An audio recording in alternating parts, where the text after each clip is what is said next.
के YouTube channel पर जिसका नाम है RS कंप्लीट सॉल्यूशन। और कल के लेक्चर में हमने बात की थी कुछ बेसिक टर्म्स की, और आज हम उसी सीरीज को थोड़ा सा आगे कवर कर रही हैं। ठीक है, अब पहला जो इसमें जो टॉपिक आता है, जो हमने पिछली क्लास में डिस्कस किया था, प्रॉफिट। प्रॉफिट क्या होता है? सपोज करो मेरा एक शोरूम था किसका, फर्नीचर का। ठीक है, उसके अंदर मैंने क्या किया, कुछ गुड्स खरीदे, और यानी कि मैंने चेयर्स खरीदी और उनको मैंने 100 रुपये की खरीदी। ठीक है, 100 रुपये की चेयर मैंने परचेज करी। ठीक है, और उन चेयर्स को मैंने 150 रुपये में बेच दिया। कितने रुपये में बेच दिया? 50 रुपये में, 150 रुपये में बेच दिया। परंतु उस चेयर को रखने के लिए मुझे स्पेस चाहिए था, जिसका मैंने रेंट पे किया 20 रुपये। कितना रेंट पे किया? 20 रुपये। तो टोटल अगर मैं यहाँ पर ये देखूँ तो मेरे पास कितने रुपये हो गए? 100 प्लस 120। तो मेरे पास कितने पैसे लग गए मेरे? टोटल मेरा लग गया खर्चा 120 रुपये का, मेरा इस पर खर्चा हो गया। ठीक है, तो अब 120 रुपये का जो मेरा खर्चा हुआ, और मैंने कितने में सेल किया? 150 में। तो 150 में से 120 माइनस कर देंगे, और जितना पैसा, कितने इनकम हो गई फिर मुझसे, माइनस करने के बाद जो आंसर आएगा वो कितना आ गया? 30 रुपीज़। कितना आ गया? 30 रुपीज़। ठीक है, तो ये 30 रुपीज़ क्या होगा? हमारा प्रॉफिट हो गया। जो मैंने एग्जांपल लिया यहाँ पर, बहुत ही आसान सा एग्जांपल देखा हमने कि प्रॉफिट क्या होता है। आज हम बेसिक टर्म्स की बात करने जा रहे हैं दोस्तों। तो पिछले लेक्चर में हमने बात की थी प्रॉफिट क्या होता है। तो प्रॉफिट क्या होता है? Excess revenue over its related expense during an accounting year is a profit. Profit is equal to revenue minus expense. अब रेवेन्यू क्या है? यहाँ पर मैंने मेरे जो चेयर्स को है वो सेल कितने में किया है? 150 में किया है, और मैंने परचेज कितने की चेयर की थी? 100 रुपीज़ की। और मेरे जो 20 रुपीज़ क्या था, मैंने उनको स्पेस चाहिए था रखने के लिए, उसका रेंट दिया। तो टोटल मेरे खर्चा कितना हो गया? 120 किया, और मैंने सेल कितने में किया? 150 में। तो मेरा प्रॉफिट कितना आ गया? 30 रुपीज़ का आ गया। अब इसी तरह से जो आता है वो गेन आता है। देखो गेन भी, लेकिन गेन जो होता है वो नॉन रेकरिंग प्रॉफिट होता है। सपोज करो मेरे पास कोई, मैंने एग्जांपल अभी थोड़ी देर पहले आपको पिछली क्लास में मैंने एग्जांपल दिया था, जिसमें मैंने आपको समझाया था कि मेरा अगर मान लो फर्नीचर का शोरूम है और मेरे पास एक कंप्यूटर पड़ा है। ठीक है, और मैं उस कंप्यूटर को सेल कर देता हूँ। उस कंप्यूटर को सेल करने के बाद जो पैसा मुझे मिलेगा, ठीक है, वो मेरी क्या नहीं माना जाएगा? रेवेन्यू नहीं माना जाएगा। सबसे पहले तो मैं आपको ये बता दूँ, क्योंकि रेवेन्यू वो होता है जो हमें डेली यानी कि रूटीन ऑपरेशंस करने से जो पैसा रिसीव होता है।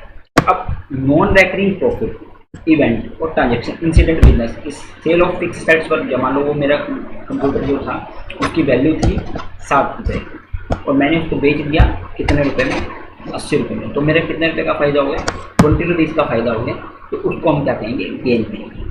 ठीक है, तो गेन और प्रॉफिट में बहुत ही स्लाइट सा डिफरेंस है। इसे समझने के लिए आपको ये पता होना चाहिए कि जो एक्टिविटी आप कर रहे हैं रेवेन्यू जनरेट करने के लिए, वो रेकरिंग नेचर की है या नॉन रेकरिंग नेचर की है। रेकरिंग का मतलब ये होगा कि बार बार अगर किसी एक्टिविटीज़ को आप करके पैसा कमा रहे हैं तो हम उसे प्रॉफिट कंसिडर करते हैं। लेकिन अगर आप सिंगल टाइम और इवेंट बेस्ड ट्रांजेक्शन्स करते हैं, यानी नॉन रेकरिंग की नेचर की करते हैं, तो उसे हम गेन कहेंगे। और प्रॉफिट के साथ क्या आता है? लॉस आता है। अब लॉस क्या होता है? अगर एक्सेस हो जाए, एक्सपेंसेस ज़्यादा हो गए, जैसे मैंने इस एग्जांपल में सपोज करो मुझे रेंट लग गया 20 रुपीज़ का और मेरे को लेबर लग गई 40 रुपीज़ की लोडिंग और अपलोडिंग पे, तो मेरा टोटल कितना हो जाएगा? 160 हो जाएगा। और मैंने सेल कितने में किया? 150 में किया। तो वहाँ पर मुझे 10 रुपये का क्या हो जाएगा? लॉस हो जाएगा। यानी कि प्रॉफिट और लॉस हमेशा अपने जो कहते हैं रेवेन्यू से, रेवेन्यू अगर कम हो गया तो हमें क्या हो जाएगा? लॉस हो जाएगा। और रेवेन्यू अगर ज़्यादा हो गया एक्सपेंस से तो हमें क्या हो जाएगा? प्रॉफिट हो जाएगा। उसके बाद बात होती है बहुत ही इंपॉर्टेंट टर्म है गुड्स, क्योंकि जनरल एंट्री के लिए बहुत इंपॉर्टेंट है, तो आप उसको ध्यान से समझ लेना।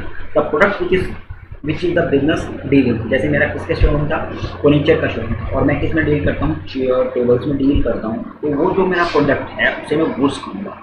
The item that are purchase for the purpose of resale, तो उसे not use in the business card हमें गुड्स कहेंगे। ऐसी आइटम जो हमने रीसेल के लिए खरीदी है, ठीक है, तो उसे हम क्या कहेंगे, गुड्स में क्लासीफाई करेंगे। ठीक है, और गुड्स, अब जब हम गुड्स खरीदते हैं तो उसे उस वर्ड को हम उससे डिनोट करने के लिए जर्नल एंट्री में हम उसको परचेज लिखेंगे। ये मैं आपको जब आप जर्नल एंट्री करेंगे तो क्लियर अच्छे से कर दूंगा, लेकिन आपको याद रखना है कि ऐसी आइटम जिसमें हम डील करते हैं, ऐसे प्रोडक्ट जिसमें हम डील करते हैं, उसे हम गुड्स कहते हैं। ठीक है, जिनको हमने रीसेल के लिए खरीदा है उसे हम क्या कहेंगे, गुड्स कहेंगे। उसके बाद आती है बात परचेज की। The term purchase only use for, किसके लिए यूज की जा रही है, देखिए यहाँ पर लिखा हुआ है, सिर्फ और सिर्फ goods procured by business for resale के लिए, यानी कि गुड्स जब खरीदोगे तो उसे हम परचेज कहेंगे। ठीक है, in a trading concern purchase the final goods and manufacturing concern purchase of raw material. ठीक है, याद रखना, परचेज दोनों दो तरह के बिजनेस होते हैं, तो ट्रेडिंग बिजनेस हो गया, एक मैन्युफैक्चरिंग बिजनेस हो गया। ट्रेडिंग बिजनेस के लिए फाइनल गुड्स ही क्या है, परचेज है, और जो मैन्युफैक्चरिंग के लिए है वो रॉ मटेरियल क्या होगा, आपका परचेज होगा। ट्रेडिंग क्या होता है, यानी कि सामान खरीद करके बेचना। सपोज करो मेरी क्या थी, किसका शोरूम था, फर्नीचर का, अब मैं चेयर खरीदता हूँ और बेच देता हूँ, तो ये क्या हो गया, ट्रेडिंग हो गया। ठीक है, तो इसमें जो चेयर है वो फाइनल प्रोडक्ट हुआ, फाइनल गुड्स हुआ, उसको मैंने खरीदा और बेच दिया। लेकिन अगर मैं मैन्युफैक्चर करता हूँ, यानी कि मैं खुद बनाता हूँ चेयर और उसके बाद बेचता हूँ, तो लकड़ी जो है वो मेरे लिए परचेज हो गई, यानी वो रॉ मटेरियल हो गया ना, तो मेरे लिए क्या हो गया, परचेज हो गया। परचेज में भी कैश भी हो सकती है और क्रेडिट पे भी खरीद सकता हूँ, नॉर्मल सी बात है, उधार में भी माल आ सकता है और अपने पास कैश में भी माल आ सकता है। परचेज रिटर्न क्या होगा, व्हेन गुड्स आर परचेज, और रिटर्न को क्या कर देंगे, वापस कर देंगे सप्लायर को। किस वजह से वापस कर सकते हैं, वो गुड्स डिफेक्टिव है या फिर अपनी स्पेसिफिकेशन के अकॉर्डिंग नहीं है, तो हम उसको वापस कर दें, तो हम परचेज रिटर्न कहते हैं। सेल क्या होता है, sale are total revenue from goods sold and services provided to the customer. देखो सेल, अब एक यहाँ पर तीन तरह की इंडस्ट्री होती है, तो ट्रेडिंग हो गई, एक मैन्युफैक्चरिंग हो गई, एक सर्विस सेक्टर होगा। सर्विस सेक्टर जो टीचर पढ़ाता है, तो उसके लिए जो फीस कलेक्शन होगी वो क्या होगा, उसकी सेल मानी जाएगी। और आपकी शॉप, अगर मान लो आपका फर्नीचर का शोरूम था और आपने जितनी भी गुड्स बेची, यानी चेयर्स बेची, टेबल बेची, ठीक है, बेड्स बेचे, तो जो टोटल उसका टोटल होगा उसको हम क्या कहेंगे, टोटल रेवेन्यू को क्या कहेंगे, सेल कहेंगे। और सेल ऐसी हो सकती है, कैश भी हो सकती है और क्रेडिट पर भी हो सकती है। ऐसे ही सेल रिटर्न, आपने गुड्स बेचा बट कस्टमर को पसंद नहीं आया, कोई भी रीज़न हो सकता है, स्पेसिफिकेशन के अकॉर्डिंग नहीं था, खराब निकल गया, तो वो आपको वापस कर जाता है, उसको हम क्या कहेंगे, सेल रिटर्न कहेंगे। उसके बाद बात आती है हमारी, नेक्स्ट जो बात आती है वो आती है डेटर की। अगर आपने उधार माल बेचा है तो उसे हम क्या कहेंगे, डेटर कहेंगे। डेटर आर पर्सन, वो लोग, ठीक है, या एंटिटी, यानी कि किसी कंपनी को दे सकते हैं, to whom business are sold goods and services, आपने उधार में सर्विसेज भी दी। सपोज करो मैं टीचर हूँ और मैं किसी स्टूडेंट्स को पढ़ा देता हूँ और मुझे पैसे अभी तक रिसीव नहीं हुए, तो वो मेरे क्या हो जाएंगे, डेटर हो जाएंगे। ठीक है, तो amount has not been receive yet, यानी कि मैंने सर्विस को दे दी बट मेरे को पैसा अभी तक नहीं मिला, तो हम उसे डेटर कहेंगे। These are the assets of the business, ये सारी क्या होती हैं, और व्यवसाय की संपत्तियाँ मानी जाती हैं, यानी कि असेट्स मानी जाती हैं। उसके बाद आता है क्रेडिटर। अब एक बिजनेस बाय गुड्स, अगर वो खरीद रहा है उधार में गुड या सर्विसेज, तो उसे हम क्या कहेंगे, क्रेडिटर कहेंगे, और वो क्या होगी, बिजनेस की लायबिलिटीज कहलाती है।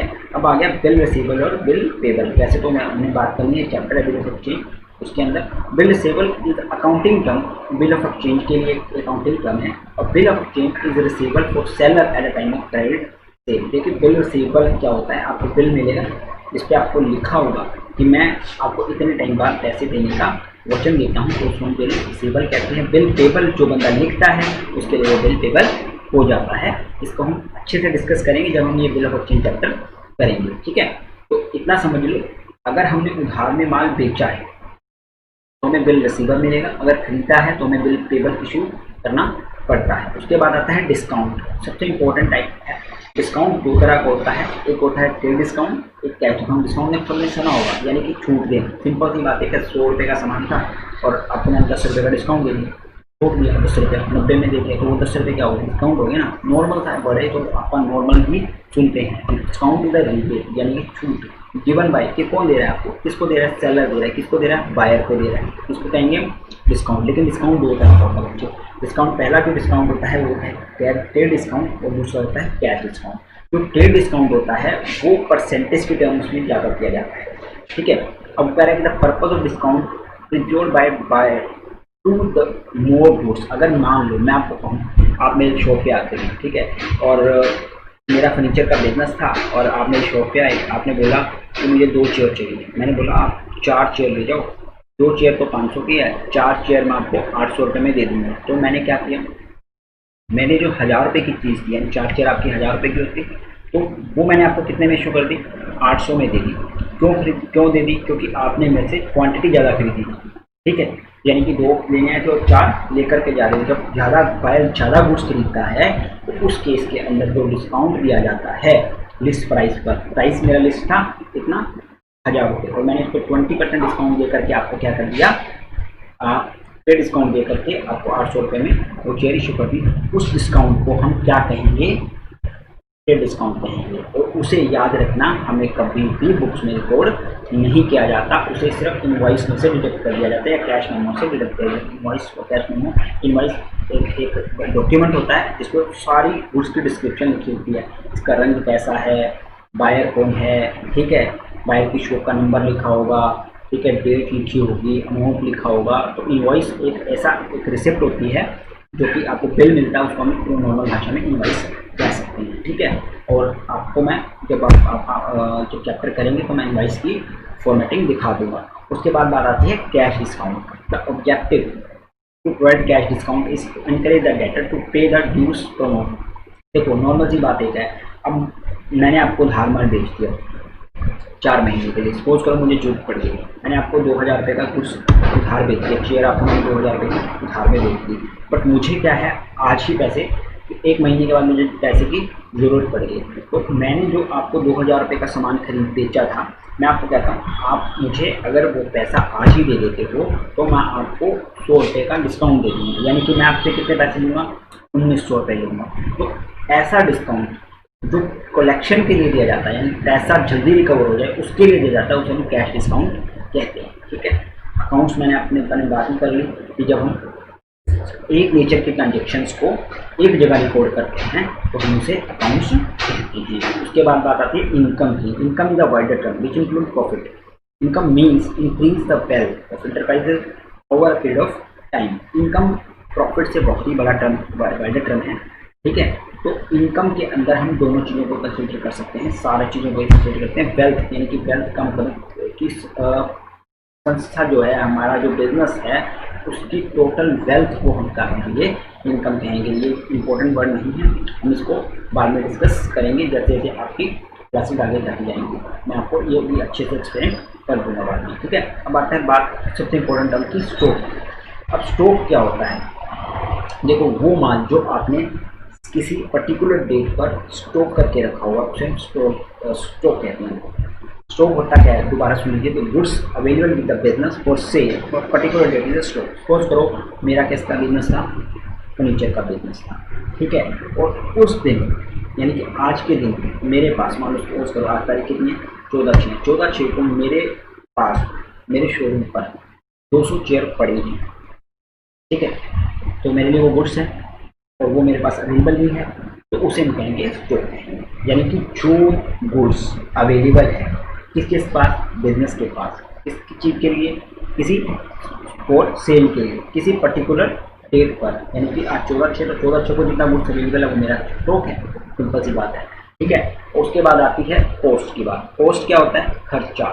कॉस्ट भी सिंपल से खर्चा ही होता है जो कि किसी चीज़ को बनाने में लगा है या किसी चीज़ को प्रोसेस करने में लगा है या फिर गुड्स टू मेक सेलेबल। अब सपोज करो मेरा बिजनेस था, इसका था बिजनेस, चेयर का बिजनेस था, ठीक है। अब चेयर के बिजनेस में मेरे पास एक ऑर्डर आता है कि आपको इस तरह की चेयर हमें बना के देनी है, तो वो जो खर्चा उस चेयर को बनाने में लगेगा, ठीक है। इनकर्ड एक्वायरिंग मैन्युफैक्चरिंग, या तो मैं एक्वायरिंग करूँगा और उसको क्या करूँगा, मैन्युफैक्चर करूँगा। पहले मैं रॉ मटेरियल खरीदूँगा, इनकी जो है लकड़ी खरीदूँगा, उसके बाद उसके क्या बनाऊँगा, या प्लास्टिक खरीदूँगा, उसके बाद से चेयर बनाऊँगा।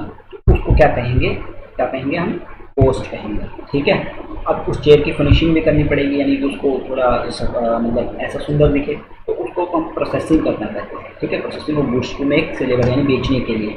तो उसे हम बेचने के लिए जो प्रोसेस कर रहे हैं उसे हम क्या कहेंगे, जो प्लास्टिक कवर चढ़ा दिया या जो भी है, तो उसे हम क्या कहेंगे, पोस्ट कहेंगे। अब आपकी बात लास्ट वाउचर। वाउचर क्या होता है, एक डॉक्यूमेंट होता है, एक एविडेंस होता है जो सपोर्ट करता है किस ट्रांजेक्शन को, नोन एज वाउचर। ठीक है, for example if you buy goods for cash, get तो आपको क्या मिलेगा, कैश में मिलेगा। If you buy goods credit तो आपको क्या मिलेगा, वो आपको इनवॉइस देगा। When we make a payment we get a receipt. Normal सी बात है, जो भी ऐसा डॉक्यूमेंट है जो ट्रांजेक्शन को सपोर्ट करता है, यानी कि ट्रांजेक्शन का एविडेंस है। अब मान लो मैं आपने कह दिया मुझे कि मैंने आपको कहा कि मैंने आपको 500 शेयर बेच दी, तो आपका वो सर बिल कहाँ है, तो बिल जो होगा उसे हम क्या कहेंगे, वाउचर। आसान भाषा में आप कह सकते हो उसे वाउचर कहेंगे। ठीक है, उसके बाद बात आती है goods and service tax. GST क्या होता है, जीएसटी एक कौन सा टैक्स है, दो तरह के टैक्स होते हैं बच्चे। एक डायरेक्ट टैक्स, जिस पर्सन पर टैक्स की लायबिलिटी आती है वही टैक्स पे करेगा। ऐसा कौन सा टैक्स होता है, इनकम टैक्स।